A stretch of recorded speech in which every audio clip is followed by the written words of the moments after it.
doce paz de Cristo e a sua abundante graça chegue até você e preencha o teu coração nessa manhã abençoada de sábado, com a satisfação que somente o nosso Deus pode nos dar.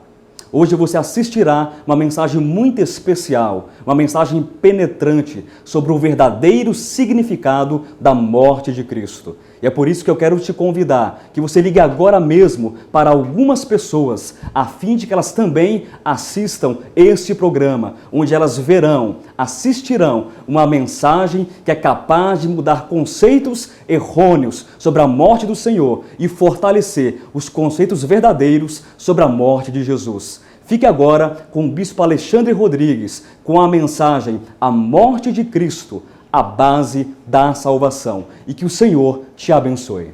A graça e a paz do Senhor Jesus Cristo estejam com todos vocês em casa nesta manhã de sábado abençoada por Deus. Nós louvamos ao Senhor pela graça e misericórdia que Ele nos concede de podermos entrar em vossas casas e juntamente termos comunhão na palavra de Deus. O nome deste programa é De Volta à Palavra.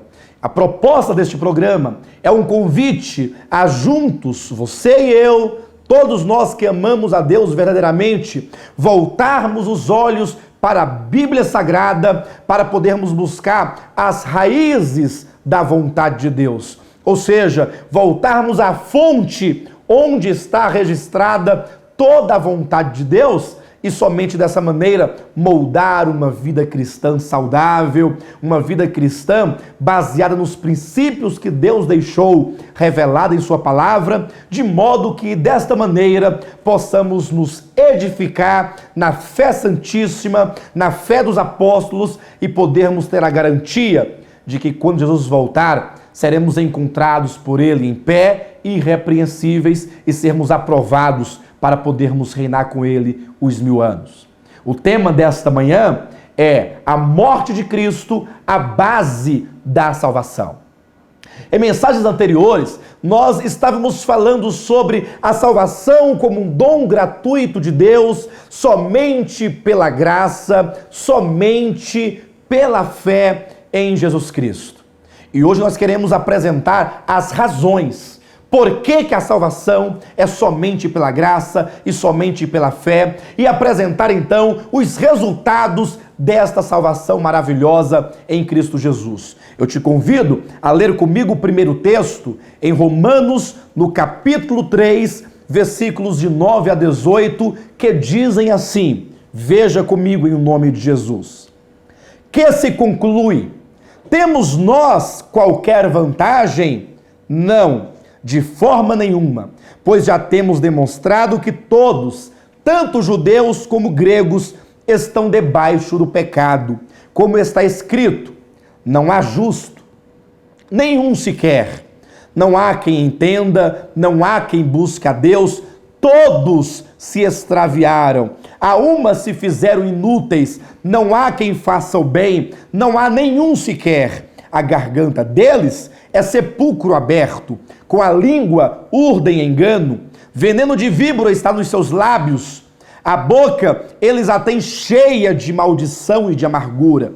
São seus pés velozes para derramar sangue, nos seus caminhos há destruição e miséria, desconheceram o caminho da paz, não há temor de Deus diante dos seus olhos.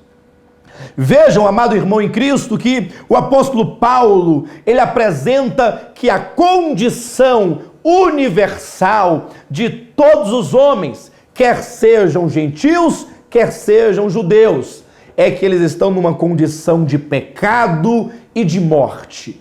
Aqui diz que todos, sem exceção, estão debaixo da ação do pecado. E a descrição é que eles estão apodrecidos. O homem por si mesmo não pode buscar a Deus. O homem por si mesmo, ele não ama a Deus, ele não busca a Deus, está completamente extraviado. A boca cheia de maldição, cheia de amargura, veneno de víbora nos lábios, os pés velozes para derramar sangue.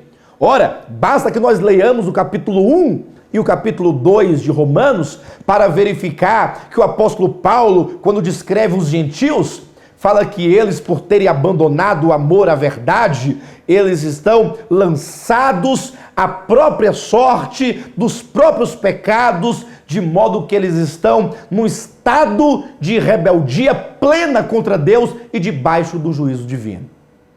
Quando ele fala dos judeus, pelo seu lado, ele apresenta que ainda que os judeus, como muitos religiosos de hoje, professem a fé, ainda que tenham, porventura, o conhecimento da verdade, todavia, na prática, em natureza, são tanto quanto os gentios.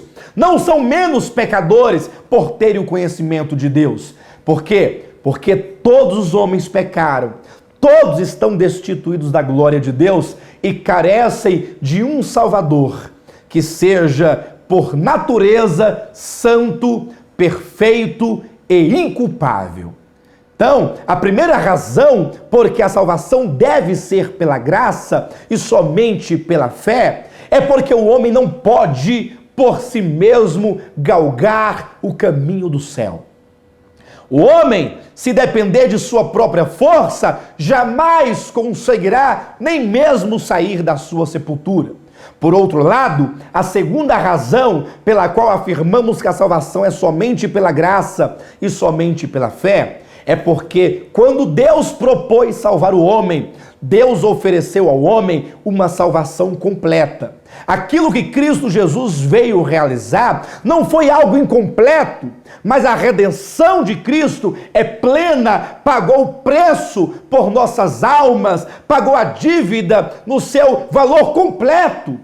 Vamos verificar? Leia comigo o que está na primeira carta de Paulo aos Coríntios, no capítulo 1, versículos 30 e 31, que dizem assim: mas vós sois dele, em Cristo Jesus, o qual se nos tornou da parte de Deus sabedoria e justiça e santificação e redenção, para que, como está escrito, aquele que se gloria, glorie-se no Senhor. Observe, Jesus se tornou para nós sabedoria, justiça, santificação e redenção. O Cristo crucificado, quando o próprio Deus se fez carne e veio habitar entre nós, que assumiu a forma humana, a forma corpórea, quando Deus eterno, ele se fez à semelhança de homem, ele se tornou ali em forma humana para se assemelhar a nós em natureza, ele o fez para ser a nossa propiciação, para ser o nosso sacrifício, para morrer em nosso lugar. E a Bíblia diz que ele é não somente a nossa sabedoria, mas é também a nossa justificação, é também a redenção, é também a santificação. Ele é tudo o que nós precisamos. Por um lado, se o homem não pode fazer nada para ser salvo, do outro, Jesus fez tudo para nos garantir a salvação. É por isso que dizemos que a salvação é somente pela graça. Graça é Deus se dando ao homem como salvação. É Deus se dando ao homem como justiça. Ele sendo a tua justiça, ele sendo a tua redenção, ele sendo o preço pago pelos teus pecados.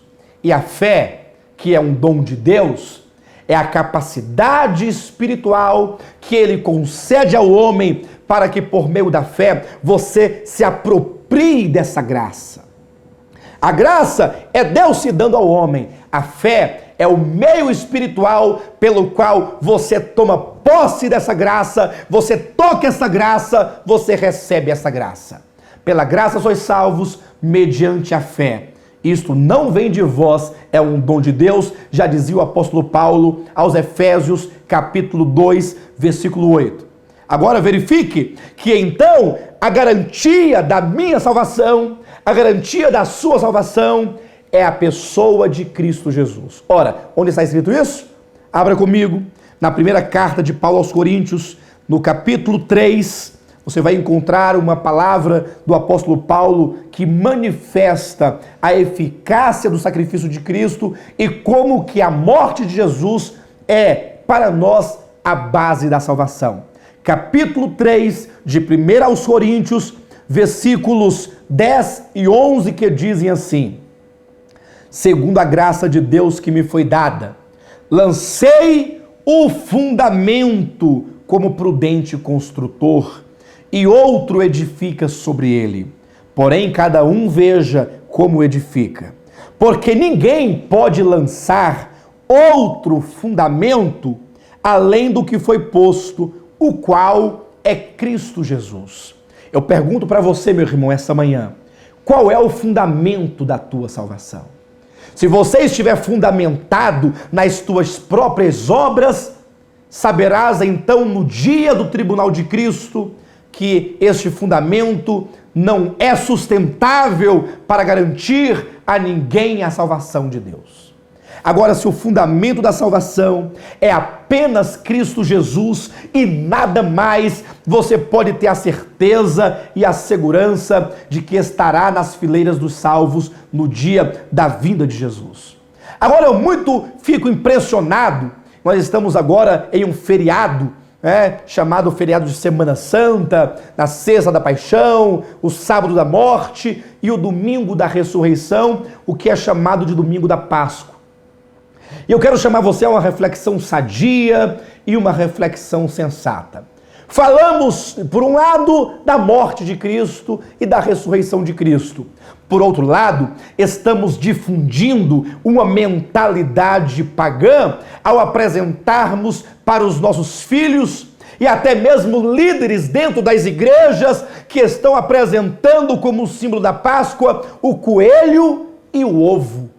E eu pergunto, querido, você já leu a Bíblia para saber a respeito do que a Bíblia fala sobre a Páscoa?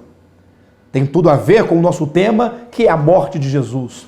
Basta que você leia o livro de Êxodo, capítulo 12, e verá escrito que a Páscoa é a libertação que Deus deu aos filhos de Israel do Egito por meio do sacrifício do Cordeiro. Ora, e em realidade, isso significa a libertação que Deus concede ao homem do cativeiro do mundo, das garras de Satanás, por intermédio do sacrifício de Cristo Jesus na cruz do Calvário.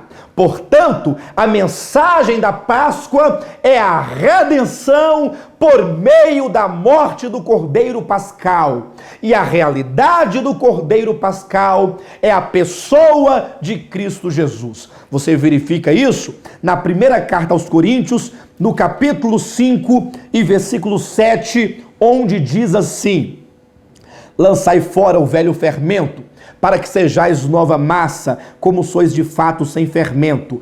Pois também Cristo, nosso Cordeiro Pascal, foi imolado. Queridos, por que essa tradição, essa cultura de coelho e ovo de Páscoa chegou a nós se a Bíblia Sagrada não menciona? Algumas pessoas consideram que eu sou um pouco radical, mas nós somos somente pela Bíblia Sagrada. Porque se você não for somente pela Bíblia, você estará aberto a tradições pagãs, a costumes pagãos, a doutrinas de demônios. Basta que você recorra à história e você verificará que o coelho, a lebre, são símbolos da fertilidade, da deusa da fertilidade. São os deuses pagãos que propagavam a mensagem de que aqueles que confiavam nestes deuses da fertilidade teriam uma terra fértil, teriam uma mulher cujo ventre era fértil, teria uma lavoura fértil, ou seja, eles confiavam na deusa da fertilidade para que tudo correspondente ao homem fosse de semelhante modo fértil. É por esta razão que o coelho, sendo um animal de reprodução rápida e de uma reprodução numerosa, ficou como símbolo da reprodução, da fertilidade. Para quem conhece um pouco sobre o coelho, sabe disso. É a reprodução em um tempo recorde e em um número recorde também. É por isso que quando você lê no livro de Levítico, no capítulo 11, a lista de animais imundos que representa a natureza pecaminosa e rebelde de Satanás, nós vamos verificar que a lebre é um animal imundo, o coelho é um animal da lista dos imundos e jamais pode representar a pessoa de Jesus.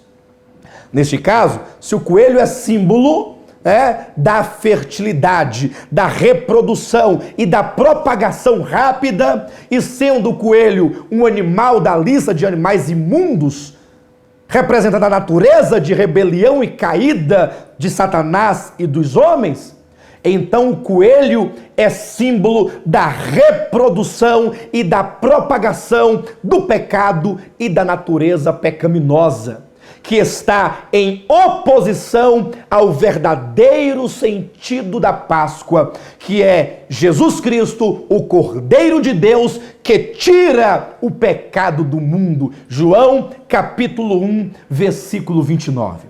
Você compara, de um lado, a tradição, a cultura, o paganismo, a história, falam-nos de um coelho da Páscoa. Mas a Bíblia não diz assim. A Bíblia diz do outro lado, do Cordeiro da Páscoa. Por que será que Deus fala Cordeiro da Páscoa e o mundo, o paganismo, fala Coelho da Páscoa? Será que essa inversão é mera coincidência? O Senhor nos tem chamado a pensar, a raciocinar. Deus fala Cordeiro, o Cordeiro sem defeito, o cordeiro sem mácula, o cordeiro sem pecado. O mundo e o paganismo fala coelho, porque o coelho é símbolo da propagação da natureza pecaminosa de Satanás. Por isso, retirem de vossas casas agora mesmo toda simbologia pagã que sem conhecimento você permitiu que entrasse em sua casa. Jesus é o Cordeiro de Deus. Jesus é o Cordeiro Pascal. A nossa Páscoa é Jesus Cristo crucificado que morreu pelos nossos pecados. Você tem dois embasamentos. Êxodo, capítulo 12, 1 Coríntios, capítulo 5, versículo 7. Basta que você tenha esses textos em mãos e você terá o pleno sentido da Páscoa. E eu pergunto, o que aconteceu de fato quando Jesus Cristo, então, morreu na cruz do Calvário por nós? Quero apresentar 5 elementos. Evidentemente, a Bíblia apresenta muitas outras coisas que foram conquistadas por Jesus. Eu quero apresentar apenas 5 que dão um significado básico e elementar do que a morte de Cristo trouxe para nós. Primeiro, Isaías capítulo 53. Está escrito as seguintes palavras com respeito à morte de Cristo. Capítulo 53, versículo 3, 4, 5 e 6, que dizem assim: era desprezado e o mais rejeitado entre os homens, homem de dores e que sabe o que é padecer. E como um de quem os homens escondem o rosto, era desprezado e dele não fizemos caso. Certamente ele tomou sobre si as nossas enfermidades e as nossas dores levou sobre si, e nós o reputávamos por aflito, ferido de Deus e oprimido, mas ele foi traspassado pelas nossas transgressões. O castigo que nos traz a paz estava sobre ele, e pelas suas pisaduras fomos sarados. Todos nós andávamos desgarrados como ovelhas. Cada um se desviava pelo caminho, mas o Senhor fez cair sobre ele a iniquidade de nós todos. E aqui está o primeiro benefício da morte de Cristo para todos nós. Analise que quando você lê esses versículos, você vai encontrar palavras como: ele tomou sobre si os nossos pecados, ele levou sobre si as nossas dores, Ele levou sobre si as nossas transgressões, o castigo que cabia a nós recaiu sobre ele, e a paz que era dele agora é nossa. Como diz o versículo 6, Deus fez cair sobre ele a iniquidade de nós todos. O primeiro benefício é o benefício da substituição. Jesus assumiu o seu lugar para que você assumisse o lugar dele. Ele assumiu a sua culpa para você ter a justiça dele. Ele sofreu a morte no seu lugar para que você desfrutasse da vida dele. É por esta razão que a salvação, ela é plena. É por isso que a salvação, ela é um dom de Deus. A salvação é uma dádiva de Deus. A salvação, ela é imperdível, porque ele pagou a dívida no seu lugar. Ele substituiu você na cruz do Calvário. Aquela morte era sua, ele sofreu no seu lugar. O segundo benefício, acompanhe comigo, está no livro de Gálatas, no capítulo 3, versículo 10, que diz assim, veja comigo o que diz a Escritura Sagrada. Todos quantos, pois, são das obras da lei e estão debaixo de maldição, porque está escrito, maldito todo aquele que não permanece em todas as coisas escritas no livro da lei para praticá-las. Versículo 13. Cristo nos resgatou da maldição da lei, fazendo-se ele próprio maldição em nosso lugar, como está escrito, maldito todo aquele que for pendurado em madeiro. Veja o versículo 10, diz que recai uma maldição sobre aqueles que não conseguem cumprir a lei. E de fato, ninguém consegue cumprir a lei.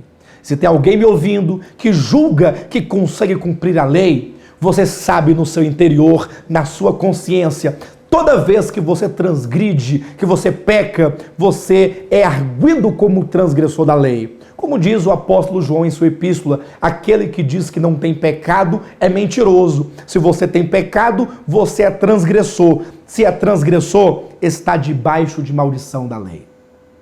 Todavia, o segundo benefício, Cristo nos resgatou da maldição da lei. A maldição que cabia a mim como transgressor, ele recebeu sobre si todas as imprecações da lei que cabia a mim, o Senhor levou sobre si. Esse é o segundo benefício. O terceiro benefício, leia comigo o livro de Colossenses, no capítulo 2, versículos 14 e 15, que dizem assim: tendo cancelado o escrito de dívida que era contra nós e que constava de ordenanças, o qual nos era prejudicial, removeu-o inteiramente, encravando-o na cruz e despojando os principados e as potestades, publicamente os expôs ao desprezo, triunfando deles na cruz. Aleluia! Veja, queridos, o Senhor pegou o escrito de dívida, aquela dívida que era sua, dos seus pecados, das suas transgressões, quando Jesus estava na cruz do Calvário. A sua dívida foi pregada juntamente com ele. E ele ali cancelou o escrito de dívida, pagando no seu lugar a tua dívida. E eu pergunto para você, se Jesus pagou a tua dívida, como você insiste em querer pagá-la novamente? A salvação é gratuita. Ele pagou por você. Ela é pela graça, porque ela é oferecida gratuitamente a você. Ela é pela fé, porque não exige os teus esforços, mas exige a fé que você creia que ele pagou a dívida por você. Este é o terceiro benefício. O quarto está no livro de Hebreus. Vocês podem acompanhar em nome de Jesus Cristo, no capítulo 10, versículos 17 e 18, que dizem assim: acrescenta, também de nenhum modo me lembrarei dos seus pecados e das suas iniquidades para sempre. Ora, onde há remissão destes, já não há oferta pelo pecado. Veja que o Senhor, Ele te perdoou os pecados. A morte de Cristo, depois de paga a dívida, ela perdoa as transgressões e o Senhor já não se lembra mais dos nossos pecados. Como disse o profeta Miqueias, ele lança os pecados no mar do esquecimento. Você, meu irmão, que crê em Jesus, que crê no sacrifício, teus pecados estão perdoados, a dívida já está paga e Deus já não se lembra mais dos teus pecados. E o quinto benefício, 2 Coríntios, capítulo 5, versículo 19, que afirma as seguintes palavras: a saber que Deus estava em Cristo reconciliando consigo o mundo, não imputando aos homens as suas transgressões, e nos confiou a palavra da reconciliação. Quando Jesus morria na cruz, ele abria um caminho novo, um caminho vivo, pelo qual você pode agora entrar na presença de Deus com intrepidez, com a cabeça erguida, porque nós, os que cremos, e todos os que haverão de crer, fomos reconciliados com Deus quando na cruz do Calvário Jesus derramava o seu sangue pelos nossos pecados. Jesus Cristo morreu por nós. Ele foi sepultado em um túmulo novo e a Bíblia diz que a pessoa de Jesus, a alma de Jesus, a sua pessoa essencial em existência, que a morte não pode subjugar. Está em Atos, no capítulo 2, no sermão de Pedro. Jesus desceu ao Hades, ao lugar onde todos os mortos devem ir. E como Jesus foi homem e sofreu uma morte como qualquer outro homem, ele teve que descer à prisão dos mortos. E a Bíblia diz que ele desceu, ele entrou no Hades, e ele foi então descendo, também Pedro fala na sua epístola, no capítulo 3, que ele então desceu até o abismo, ele foi no lugar onde o homem, ele foi no limite da queda do homem, ele foi no limite da morte do homem, ele foi até o último degrau, o lugar mais baixo que a morte do homem legou a todos os pecadores. Ou seja, Jesus assumiu o lugar do homem até a última consequência. Por isso que em Efésios, no capítulo 4, versículo 7, diz que Jesus desceu às regiões mais baixas da terra. E ali ele foi aprisionado. Todavia, a Bíblia diz que aquele que morreu na cruz pelos nossos pecados é a ressurreição e a vida. Por esta razão, no terceiro dia, Jesus Cristo foi saindo da morte. Ele começou a caminhar em direção às portas do Hades. Todos que estavam ali, semelhantemente enclausurados, certamente pensavam, será que ele é capaz mesmo de sair deste lugar? Porque jamais alguém, tendo sido morto e aprisionado no Hades, jamais alguém saiu deste lugar.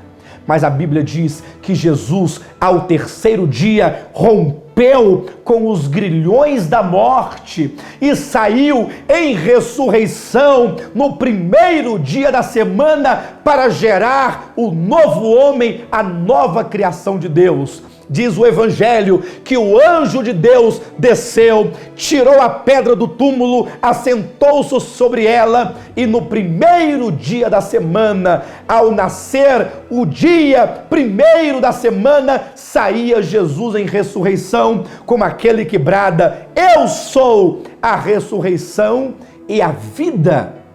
E naquele primeiro dia saía o novo homem, o grão de trigo que, tendo morrido, agora ele saía em ressurreição para gerar os muitos grãos que são os muitos filhos de Deus, todos aqueles que nele creem, a nova criação de Deus. Você precisa crer nessa palavra. Você precisa se apegar a esse Jesus ressurreto, que não somente saiu da morte, mas foi assunto aos céus, está sentado à direita de Deus, de onde intercede por cada um de nós, os que cremos. E a Bíblia afirma em Hebreus capítulo 7, versículo 25, ele pode salvar totalmente os que se achegam por ele. Jesus é o Senhor.